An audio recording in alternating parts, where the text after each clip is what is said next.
بسم الله الرحمن الرحيم سبحانك لا علم لنا إلا ما علمتنا إنك أنت العليم الحكيم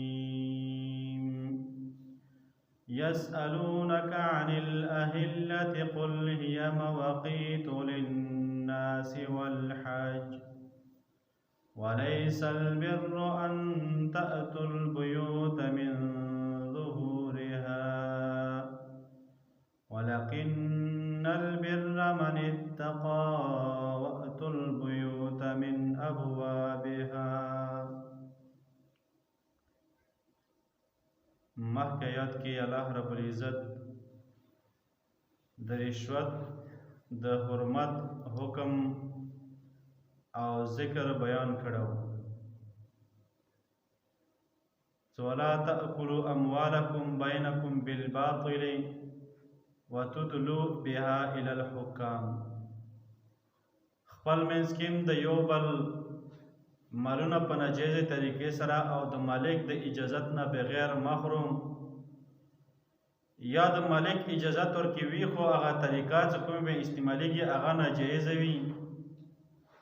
نو په دې طریقې سره دغه مالونه خوړل دا حرام دي او رشوت ورکول هم حرام دي. د نن آیات کې یسألونک عن الأهلة قل هي مواقیت للناس. دی آیات کې درې اقوال د مفسرینو دي. یو دا چې یسألونک عن الأهلة تپوس کې تانا ای نبی کریم صلی الله علیه وسلم د میاشتې باره کې یو قول دا دی چې یاره دا صحابه کرامو تپوس کړی و نبی کریم صلی الله علیه وسلم نه، او دویم دا چې یاره دا یهودیانو کړی و خو دې طریقې سره چې دوی اعتراض کول په نبی صلی الله علیه وسلم باندې او نبی صلی الله علیه وسلم باندې بې ځایه اعتراضونه کول دي دپاره چې یاره د نبی کریم صلی الله علیه وسلم څه دی دا ویله تنګ شي. د نبی کریم صلی الله علیه وسلم تنګولو د پیدا تپوس کړو. او دریم قول دا دی چې یاره دغه څه یهودیانو هغوی صحابه کرامو نه دغه تپوس کړو. یو معاذ ابن جبل او دویم ثعلبه رضی الله تعالی عنهما وی دغه دواړو نه تپوس وکړه چې یاره میاشت اول کې نري وي بیا غټه شي بیا اخر کې بیا نري شي بیا غیبه شي، دې څه وجه دی؟ نو دا صحابه کرام راغلل نبی کریم صلی الله علیه وسلم ته خبره بیان کړه. نو د هغه اعتراض له جواب الله رب العزت دا ذکر کوي. او بل دا چې یسألونک عن الأهلة دا تپوس دوی کړی و چې یاره دغه میاشتې له پیدا څه شی دی، دا څه وجه دی؟ نو الله تعالی دوی له جواب وکړه چې ګوره دې کې فایدې ډېرې دي. یو دا چې دې سره خلک وختونه معلوم کړي میاشتې سره، خپل منځ کې معاملات لین دین دي اجاره وي نو په ټایم سره وي، یاره کوم کال نه کوم په ټایم پورې میاشتې ګڼي وته میاشتې حساب سره. همدارنګه خپل منځ کې قرضونه شولو یا روژې راتلل شو حج راتلل شو میاشتې دا ټولې دي هغه څه معلومېږي که نه میاشتې سره د سپوږمۍ چې کومه وي دې سره. او دویم دا چې یاره دغه دې ځای کې تخصیص یعنې دغه سپوږمۍ د میاشتې چې دی خاص کړی دی دغه نورې والې نه خاص کول نور سره هم وختونه معلومېږي. نو دې کې حکمت دا دی چې دغه میاشت دی سپوږمۍ دې کې هر یو سړی په دې باندې پوهېږي. که هغه ډېر هم عقل نه کمزوری وي نو هغه سړی په دې حساب کتاب باندې پوهېږي میاشتې په مطابق.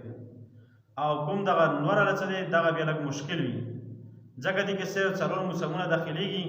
نو بیا دې په حساب باندې څوک پوهېږي نه هر یو سړی. نو دې وجه نه دې ځای کې دغه میاشتې را ذکر یې کړی دی او دوی اعتراض کړی و او د دې اعتراض جواب الله رب العزت دې کې ذکر کړی و. یسألونک عن الأهلة تپوس کوي د تانا عن الأهلة د میاشتې باره کې. اهله اصل کې هلال یلی شي درور ځله کومه میاشت وي هغې ته یلی شي. اصل کې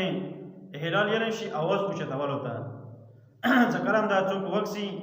نو بیا د هغې سره میاشت او میاشت ده نو دې د وجې دا درور ورځو پورې ته هغه یلی شي هلال هغه نه پاس بیا ورته نه شي یلی. یسألونک عن الأهلة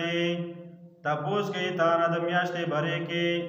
قل هي مواقیت للناس ویا ای پیغمبر صلی الله علیه وسلم مواقیت للناس دا وختونه معلومول دي دپاره د خلکو والحج او همدارنګې حج دپاره وليس البر ان تأتوا نه دی نیکي دا خبره چې راشو تاسو خپلو کورونو ته من ظهورها د وروسته طرف نه اصل کې په دې کې یهودو یوه طریقه وه یو دا چې کله دیو حج ته لوړلی یا بل څه کار پسې ووتلی نو بیا کور دروازې به یې نه راتلل بیا دغه سپېره د سپېروالی به نیول دي سره او یا داسې یا دا پکې دي د کور چت نه ته راتللو او خپله کومه دروازه هغه ټایم پرې و دیو څه ټایم کال یا 2 کال داسې بیا دروازې به یې نه داخلېدل نو الله تعالی ذکر کوي چې ولکن البر من اتقا دا خو نیکي نه دی دا تقوا نه دی چې تاسو کورونو ته راتللو کو بغیر د دروازو نه بلکې نیکي دا دی چې هغه څوک چې وویرېږي د الله تعالی نه واتوا البیوت من ابوابها راتللو کې خپلو کورونو ته په دروازو خپلو باندې واتقوا الله وویرېږو د الله تعالی نه لعلکم تفلحون دې دپاره چې تاسو کامیاب شو کامیابي میلاو شي الله تعالی موږ عمل کوو توفیق نصیب ربنا لا تزغ قلوبنا بعد إذ هديتنا وهب لنا من لدنك رحمة إنك أنت